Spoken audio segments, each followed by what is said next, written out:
got some motherfucking design on right now. Bring it down, bring it down, bring it down, bring it down, hold fast, hold down.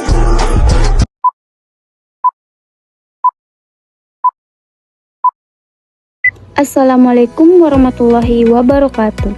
Halo guys, video ini dibuat untuk menyelesaikan salah satu tugas dalam mata kuliah Ekonomi Mikro Islam dengan dosen pengampu Ibu Dian Resti Pangestu, SHME. Kami dari kelompok 11 terdiri dari 3 anggota kelompok yang masing-masing bekerja sama dalam memenuhi tugas judul materi konsep rasional. Baiklah, kami dari kelompok 11 akan mempresentasikan materi dengan judul konsep rasionalitas. Nah, yang pertama yang kami bahas itu apa sih yang dimaksud rasionalitas? Rasionalitas adalah suatu pola pikir di mana seseorang cenderung bersikap dan bertindak berdasarkan logika dan nalar manusia. Rasionalitas Islam secara umum dibangun atas dasar aksioma-aksioma yang diderivasikan dari agama Islam. Meskipun demikian, beberapa aksioma ini merupakan kaidah yang berlaku umum dan universal sesuai dengan universalitas agama Islam. Menurut Pusat Pengkajian dan Pengembangan Ekonomi Islam dan Bank Indonesia mengungkapkan ada beberapa aksioma yang membangun konsep rasionalitas ekonomi Islam sebagai berikut.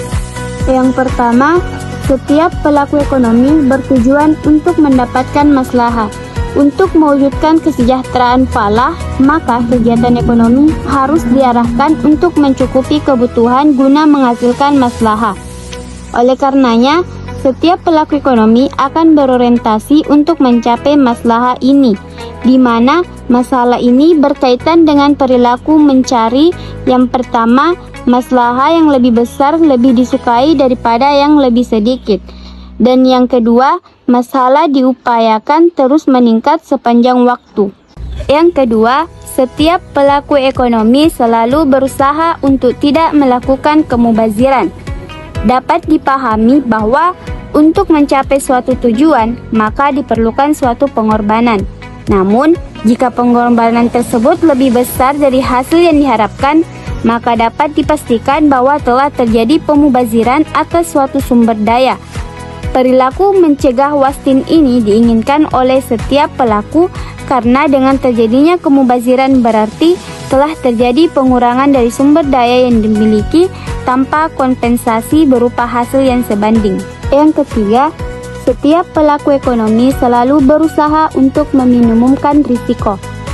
Risiko adalah sesuatu yang tidak menyenangkan dan oleh karenanya menyebabkan menurunnya maslahah yang diterima. Hal ini merupakan konsekuensi dari aksioma monotonicity dan quasi-concavity. Untuk itu, risiko dibedakan menjadi yang pertama, risiko yang bernilai. Risiko ini mengandung 2 elemen yaitu risiko risk dan hasil return. Kedua istilah ini muncul karena dalam hal-hal tertentu hasil sesuai terkait dengan risiko, di mana keduanya dapat sepenuhnya diantisipasi dan dikalkulasi seberapa besar peluang dan nilainya. Yang kedua, risiko yang tak bernilai. Meskipun worth it risk telah menjadi fenomena di banyak kegiatan ekonomi saat ini, namun terdapat pula risiko-risiko yang unworth it, yaitu ketika nilai hasil yang diharapkan lebih kecil dari risiko yang ditanggung ataupun ketika risiko dan hasil tersebut tidak dapat diantisipasi dan dikalkulasi. Yang keempat, setiap pelaku ekonomi dihadapkan pada situasi ketidakpastian. Ketidakpastian dapat menurunkan maslahah yang diterima. Kemunculan risiko dalam banyak hal dapat diantisipasi melalui gejala yang ada. Gejala yang dimaksud di sini adalah adanya ketidakpastian. Secara spesifik, situasi ketidakpastian akan dapat menimbulkan risiko. Dengan begitu, suatu ketidakpastian banyak diidentikan dengan risiko itu sendiri, atau ketidakpastian dianggap sebagai dual dari risiko. Oleh karena itu, situasi ketidakpastian juga dianggap sebagai situasi yang dapat menurunkan nilai maslahah. Dan yang terakhir, setiap pelaku berusaha melengkapi informasi dalam upaya meminimumkan risiko. Dalam kondisi ketidakpastian, setiap pelaku berusaha untuk mencari dan melengkapi informasi serta kemampuannya.